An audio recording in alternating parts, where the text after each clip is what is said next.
Take a look at these freaks. And he got spit on like 100 times. They were just a joke.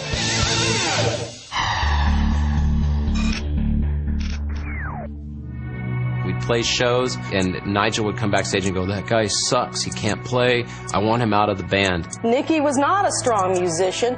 Nicky was all over the place. There was just a lot of turmoil within that group. Nigel had an extremely huge ego. He goes, "It's Nicky or me." And I said, "No way, Nicky's not going anywhere." Nigel Benjamin quit the band.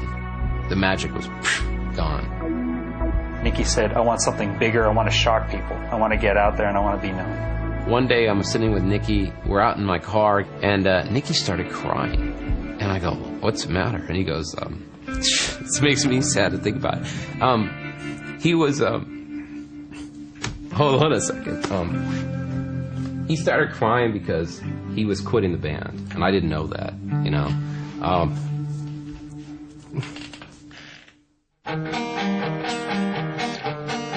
Nicky wanted to put together 3 other guys that he had handpicked to be in a star band. Nicky Sixx was a rock and roll architect, out to build the ultimate heavy metal beast. Nicky hooked up with Tommy Lee. He knew Tommy from Sweet 19. Tommy was very young at the time, I think still in high school. Nicky definitely got the best drummer around at that time. Tommy was born in Athens and October 3rd, 1962. Tommy was 2 when my mom brought him back to the United States. Growing up, he was a great all-American kid. Tommy's relationship with his parents was very good. You could tell it was a tight-knit family and everybody supported everybody. My parents were pretty Leave It to Beaver. Tommy had a lot of energy. He was very hyperactive. He loved music.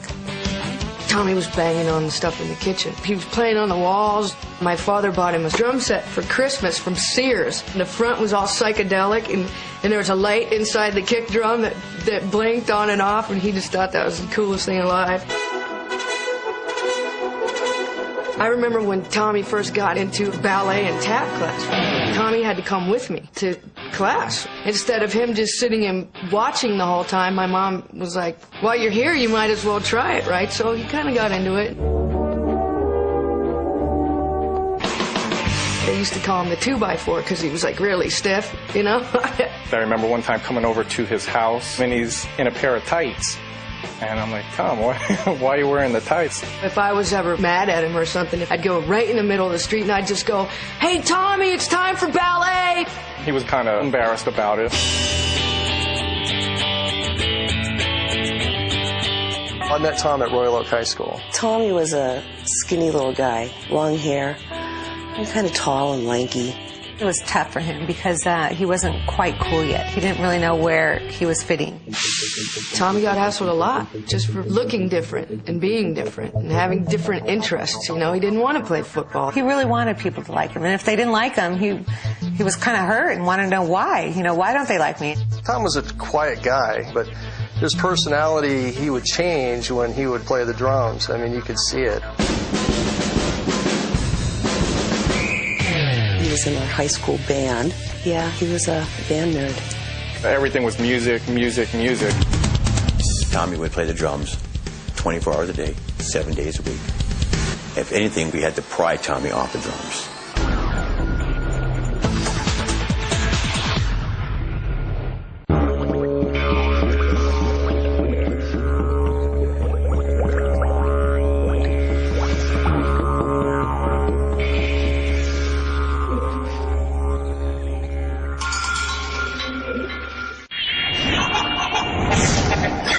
They know the game. They're here to stay. They are the artists you know and love. Check out the newest videos and classic hits from your favorite stars. VH1 brings you songs from the past and right up to the present. It's big news. It's the perfect story. Then and now, daily on VH1.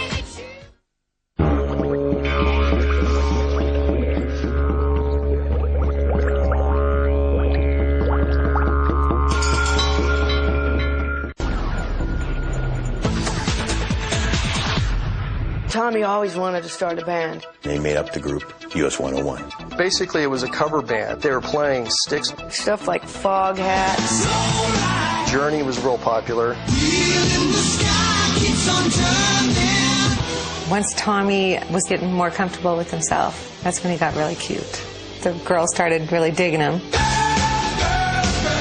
This one girl would come over and she would be in the driveway or on the side of our house just screaming, "Tommy, I want to have your baby. Please come out," and throwing rocks at the windows, and it was pretty crazy. Tommy's mom was very lenient. His dad was a lot more strict. His dad wasn't real supportive about what was going on. He thought he was more or less wasting his time.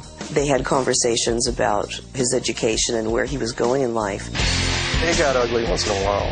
My dad was always a military guy. He had been in the military for about 40 years. And my dad was saying, well, you know, you can always go in the Army and play music. And my brother wanted nothing to do with it.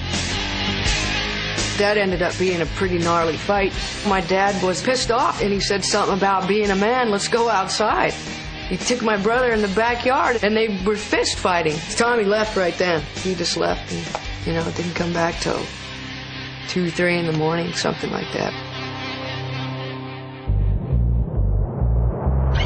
Tommy always knew where he was going, but I don't think anyone else knew. US 101 was falling apart. There was some infighting. At about this time, Tommy started dressing a little differently. He was stealing my makeup. He was taking my earrings. He was taking my shirts.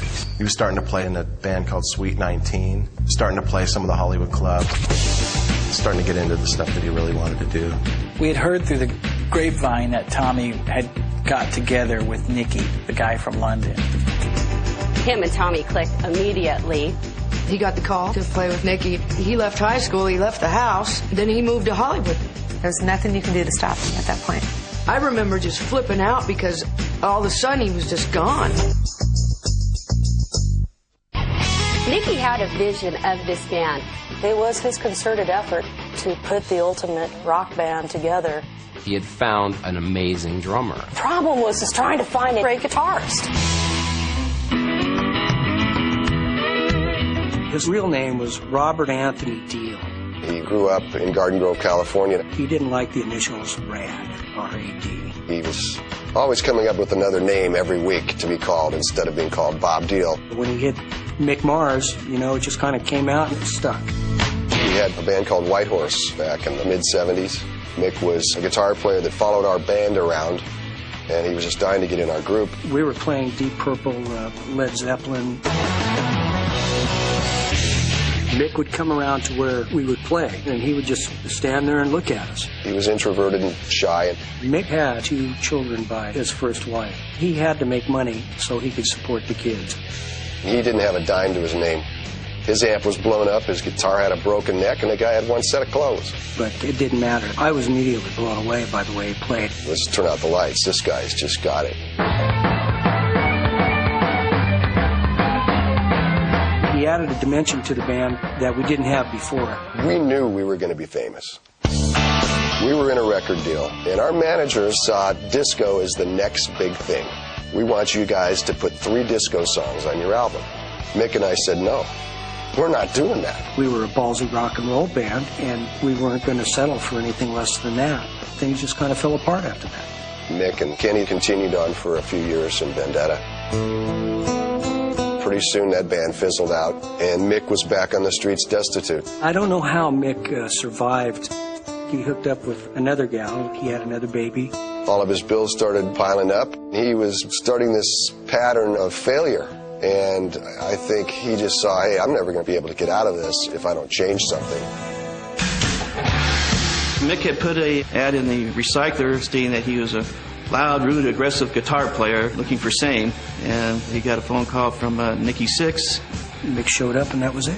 Nicky and Tommy thought Mick had sort of an alien look, and that was appealing to them. They started collaborating a little bit and held auditions for a singer. Tommy goes, hey, I know this guy who sings great and he looks cool. His name's Vince. Vince was born February 8th, 1961 in Inglewood, California. He was adorable. chubby, short, little squatty legs. My wife had him on the bed there, and I peered over to watch, and